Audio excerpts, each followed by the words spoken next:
Hey everyone, welcome back to the channel. Today, I'm taking this massive list of games I own and organizing them into the ultimate tier list. We are going to go through this grid row by row, starting from the top left and moving all the way down to the bottom right. I'll be breaking down exactly what I think of each game and placing them in their proper tiers, from S-tier masterpieces to my ever-growing backlog. Let's jump right in. Starting us off at the very top left is an absolute legend, Super Mario. When you talk about the foundation of gaming, this is the franchise that comes to mind. It practically wrote the rulebook on platforming, level design, and pure, unfiltered fun. Whether you're jumping on Goombas or navigating incredibly tight obstacle courses, the controls always feel perfectly responsive. It's a game that brings pure nostalgia, but it also holds up incredibly well against modern titles because the core gameplay loop is just flawless. There is absolutely no debate here to start this list. Super Mario is going straight into the S tier. Next up, Grand Theft Auto, Vice City.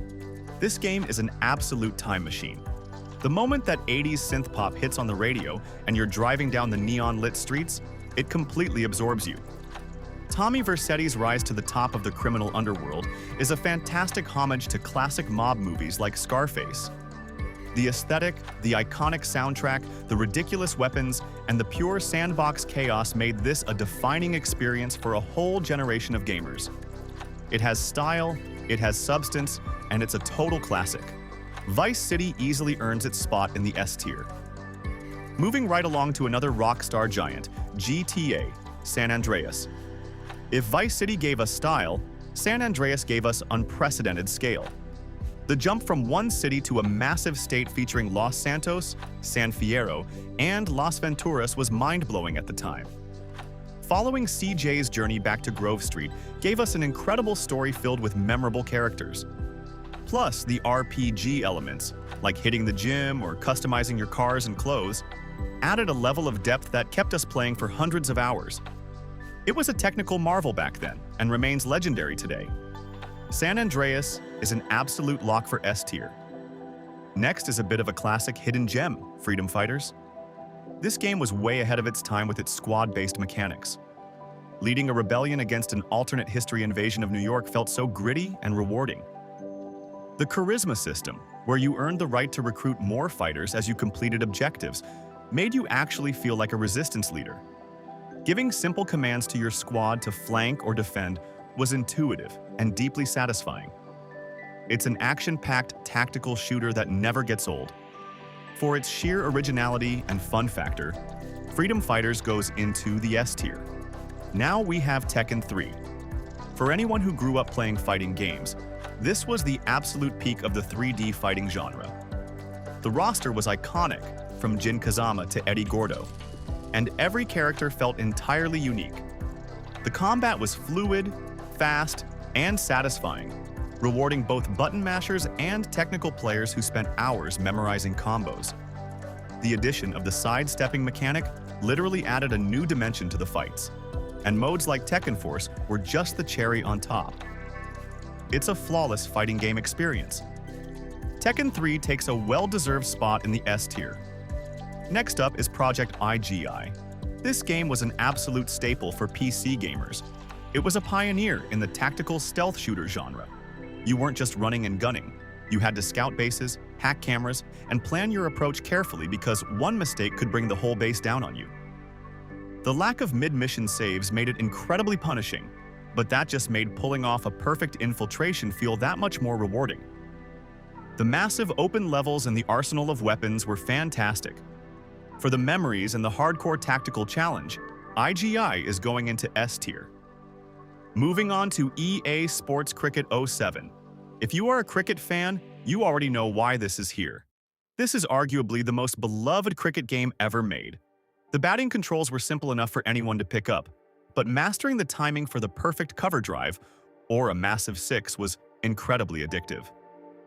The Ashes mode, the classic commentary, and the sheer joy of creating your own custom players made this a game you could play endlessly with friends. It captured the sport perfectly. Cricket 07 hits it out of the park and into the S tier. Next is Max Payne 2. This game is a masterpiece of dark noir storytelling. Following Max and Mona through the gritty, rain-slick streets of New York felt like playing through a graphic novel. The shooting mechanics were massively improved over the first game, and diving through the air in slow-motion bullet time, watching shells fly past you, is a feeling no other game has ever truly replicated. It's a tragic, beautifully written story wrapped in some of the most cinematic action ever put into a video game. Max Payne 2 is firmly going into the S tier. Now we have Need for Speed. Most Wanted, the 2005 classic. This is the undisputed king of arcade racers. The adrenaline rush of trying to climb the blacklist, earning pink slips, and customizing your ride is unmatched. But what really sets it apart are the police chases.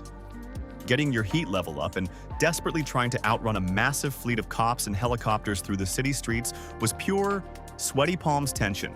The soundtrack was aggressive, the cars looked amazing, and the gameplay was flawless.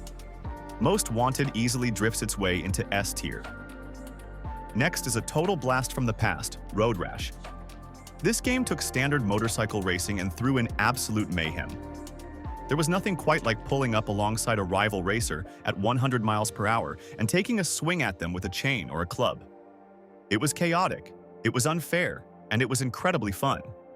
Dodging traffic, outrunning the cops, and crossing the finish line by the skin of your teeth gave you a massive rush. It's a simple, classic formula that provided endless entertainment. Road Rash definitely belongs in the S tier. Rounding out the classics, we have NBA 2K11. Regardless of what the modern iterations have become with microtransactions, the core simulation of basketball that this franchise built is incredible. The player animations, the broadcast-style presentation, and the tight mechanics make it feel like you're watching a real game on TV. Mastering a player's jump shot timing or pulling off a perfect pick and roll is deeply rewarding. For its sheer dominance in the sports simulation genre and the countless hours spent in my career and local multiplayer, NBA 2K11 goes into the S tier. Moving on to Rocket League. Car soccer sounds like a ridiculous concept, but this game executes it with absolute perfection. It's the definition of easy to learn, impossible to master.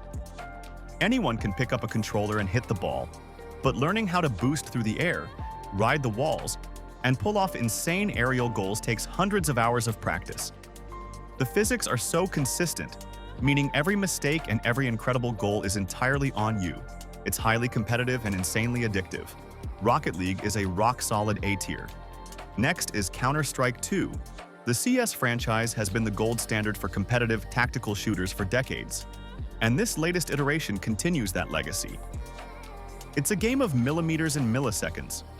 You have to understand the economy, learn the precise recoil patterns of your weapons, and coordinate flawlessly with your team.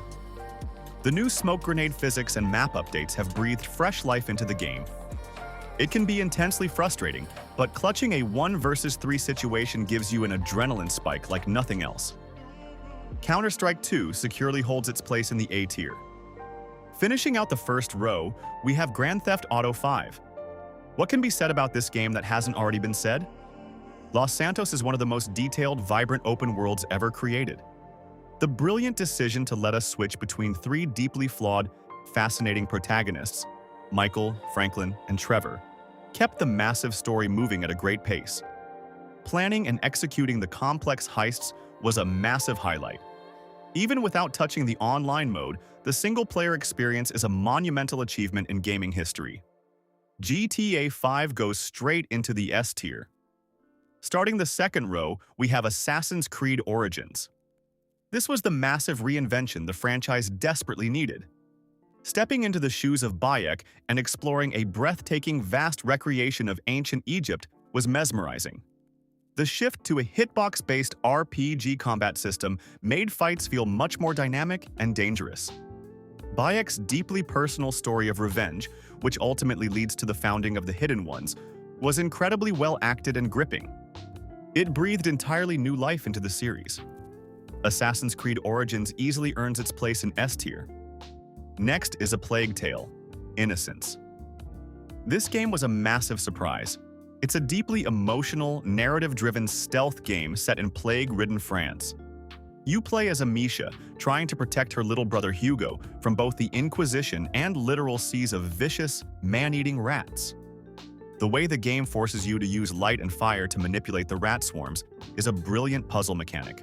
It's dark, it's intense, and the bond between the two siblings is incredibly well written. For its powerful story and unique atmosphere, A Plague Tale goes into S tier. Moving on to the 2013 Tomb Raider reboot. This game brilliantly redefined Lara Croft, taking her from a confident superhero to a vulnerable survivor fighting for her life on a brutal island. The transition from scared explorer to hardened warrior feels earned through the gritty, intense combat and excellent bow mechanics. The cinematic set pieces are spectacular, and exploring the island to uncover its dark secrets is incredibly engaging. It grounded the franchise and gave us a fantastic action-adventure experience. Tomb Raider is going into the A tier. Next up is Uncharted, the Nathan Drake Collection. This brings the first 3 Uncharted games onto modern hardware. We're talking globe-trotting adventures, ancient ruins, and huge, explosive action set pieces that rival blockbuster movies. The witty banter between Nate, Sully, and Elena is the heart of the series. While the gameplay, especially the shooting mechanics in the earlier titles, can feel a little bit dated by today's standards, the storytelling and the sheer spectacle hold up beautifully. It's an essential PlayStation experience, so I'm placing the collection in B tier. Now we have FIFA 21. Look, sports games get a lot of criticism for being repetitive, but when you strip away the ultimate team grinds, the core football experience here is incredibly polished. The dribbling feels tight, the player animations are fluid, and hitting a top corner shot from outside the box is always a fantastic feeling. It's the ultimate couch coupe game to play with friends, and the career mode offers enough depth to keep you coming back for entire seasons. For delivering a consistently solid football experience, FIFA 21 lands in S tier. Next is Assassin's Creed Valhalla. Being a Viking and leading raids across the English countryside is undeniably cool.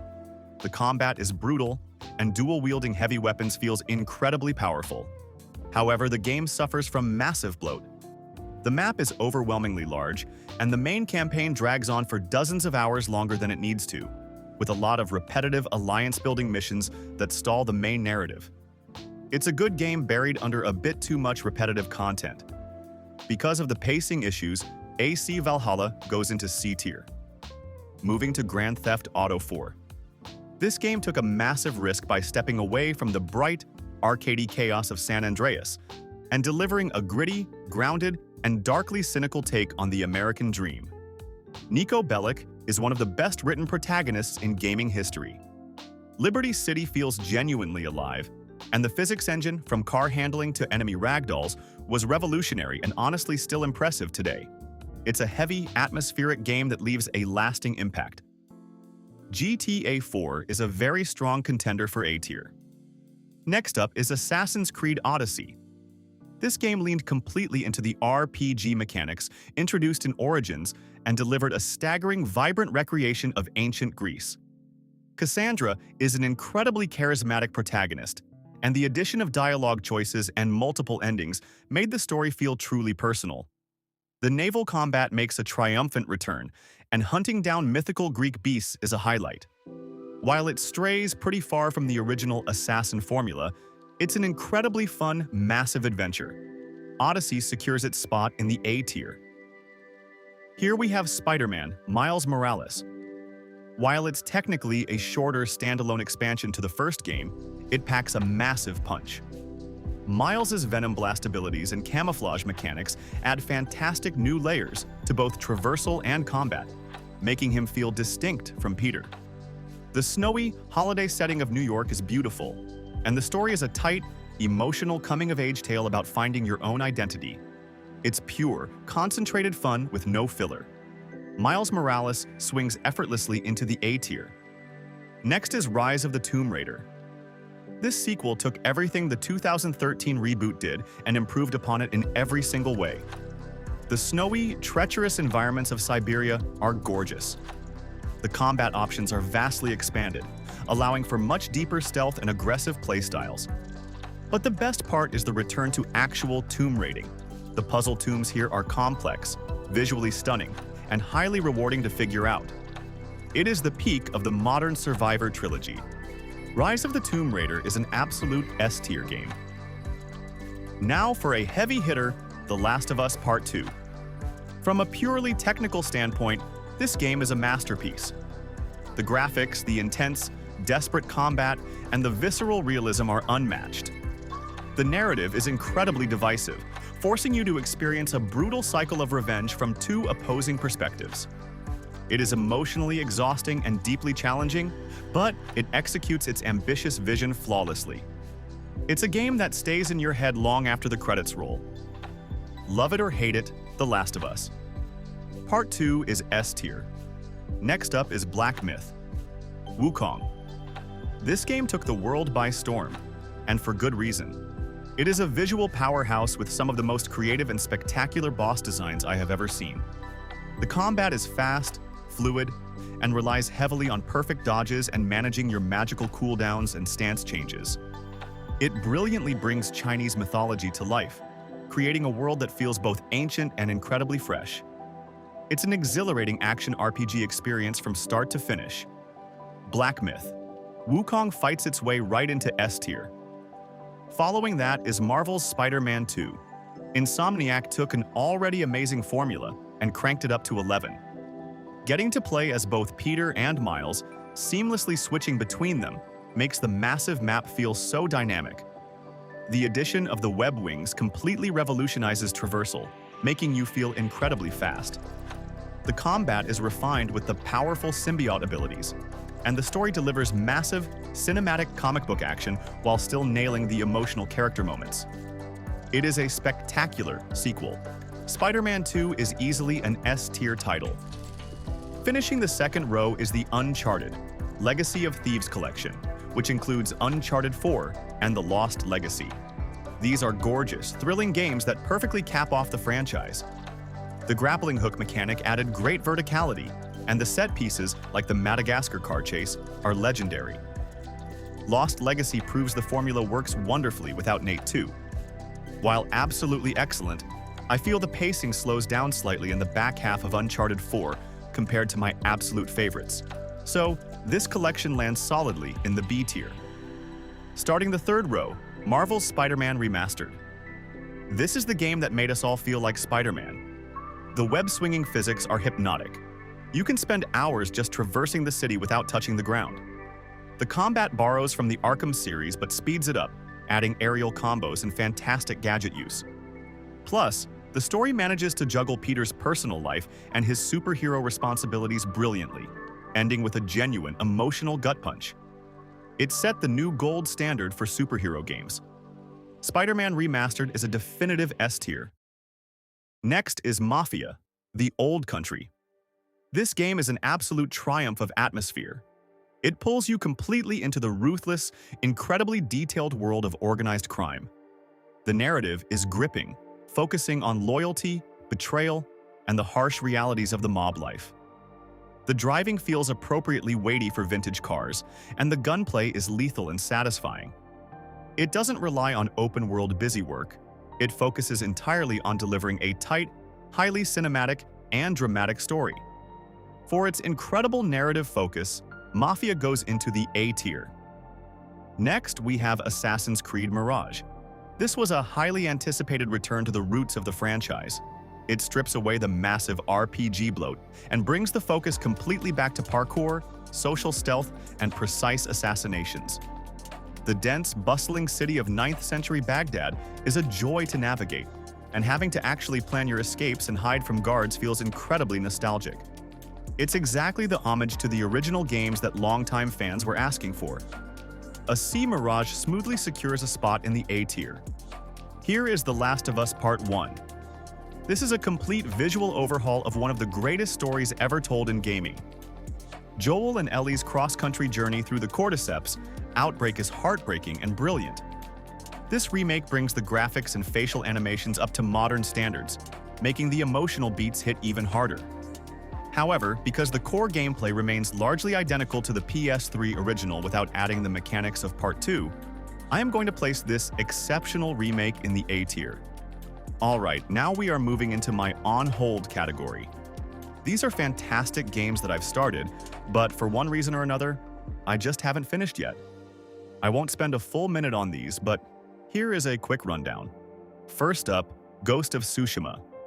The art direction is breathtaking, and the samurai combat is incredibly satisfying and lethal. However, the open-world activities started to feel a bit repetitive to me, and I just drifted away. I'm definitely putting this on hold to finish later. Next is Red Dead Redemption 2.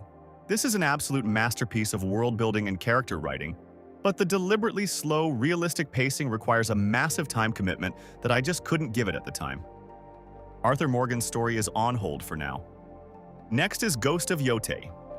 Exploring the Mount Yotei region with our new protagonist, Atsu, is just as breathtaking as the first game. The setting in 1603 and the new weapons bring a fantastic, fresh energy to the combat and exploration. But just like Tsushima, it's a massive, beautiful world that demands a lot of time to truly appreciate. I'm stepping away briefly until I have a clear schedule to fully dive back in, so for now, it goes on hold. Then we have Horizon Zero Dawn. The concept of hunting massive robotic dinosaurs with a bow and trap is completely original, and Aloy is a great protagonist. I got sidetracked by other releases, so I'm moving Horizon into the on-hold tier. Next is God of War. The transition of Kratos into a father figure in Norse mythology is brilliant, and throwing the Leviathan axe is one of gaming's greatest mechanics. I just need to be in the right headspace to tackle the rest of the campaign, so it's on hold. Then there's Persona 5 Royal. The art style is unmatched, the music is incredible, and the turn-based combat is incredibly deep. But with a campaign that easily pushes past 100 hours, I had to take a break. Persona 5 is officially on hold. And finally, for this group, Resident Evil 2 Remake. This game is a masterclass in survival horror and level design. Honestly, the atmosphere is so incredibly tense, and Mr. X is so terrifying that I just need to work up the courage to finish it. On hold. Now for the one game I am actively playing right now, and that is Stellar Blade. I am placing this firmly in my playing tier. I've played about 60% of it, having just finished the Matrix 11 region, which was fantastic. The combat is an incredibly satisfying blend of fast-paced action and precise parrying. The story drops you onto a ruined Earth where Eve has to fight these grotesque monsters called Natabas to save humanity. It starts simple, but there are some really intriguing mysteries unfolding about the Mother Sphere and the true nature of the war that have me completely hooked. I'm having a blast with it. Finally, we arrive at my backlog. This is the giant pile of shame. We have games like Crimson Desert, GTA 6, Battlefield 1, Battlefield 5, Call of Duty, Assassin's Creed Revelations, Unity, Watch Dogs, Forza Horizon 4, Sekiro, Just Cause 3, Plague Tale Requiem, Dark Souls 3, AC3, Forza Horizon 5, Hitman, AC Brotherhood, Elden Ring, Metro 2033, and Sleeping Dogs. I have not played any of the games present in my backlog for now, but will definitely play them in near future. They are all going straight into the backlog category. And there you have it, the ultimate ranking of my game library. From my absolute S-tier favorites down to the massive backlog I need to tackle. Let me know down in the comments what you think, what did I rank perfectly, and where do you completely disagree? Thanks for watching, and I'll see you in the next video.